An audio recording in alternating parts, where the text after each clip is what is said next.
Time. আচ্ছা, what is campaign frequency control?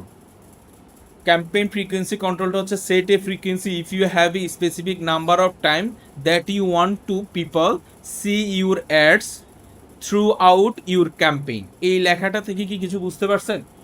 আচ্ছা, আমি আবার বলি, ক্যাম্পেইন ফ্রিকোয়েন্সি হচ্ছে আপনি চাচ্ছেন কোনো কাস্টমারকে জোর করে, আমি চাচ্ছি একটা কাস্টমারকে দৈনিক আমার একটা 2 বার দেখাবো, দৈনিক আমার একটা 3 বার দেখাবো, বা 2 দিনের মধ্যে আমার একটা 5 বার দেখাবো। যেমন দেখেন, এখন প্রচুর পরিমাণ অ্যাড নিউজ স্পিডে আসে। প্রথম দেখায় প্রেম হয় না, একটা কথা আছে না? কাস্টমার কিন্তু আপনাকে প্রথম দেখায় মনে রাখতে পারবেন। অ্যাওয়ারনেস টাইপ ক্যাম্পেইন হইলে বা কোনো গুরুত্বপূর্ণ নোটিশ হইলে, কোনো গুরুত্বপূর্ণ অ্যানাউন্স হইলে ওই জিনিসগুলোকে কাস্টমারকে বারবার দেখানো উচিত।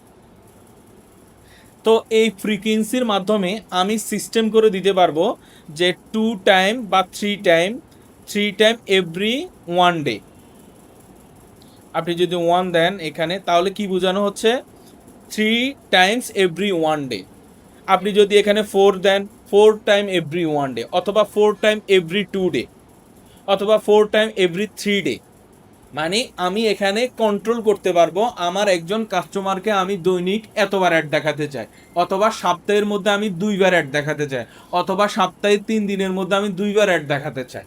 অ্যাওয়ারনেস টাইপ ক্যাম্পেইনে এই একটা সুবিধা, এই ফ্রিকোয়েন্সি কন্ট্রোলটা আপনারা করবেন। কোনো অ্যাড কাস্টমারকে 3 বার দেখাবেন,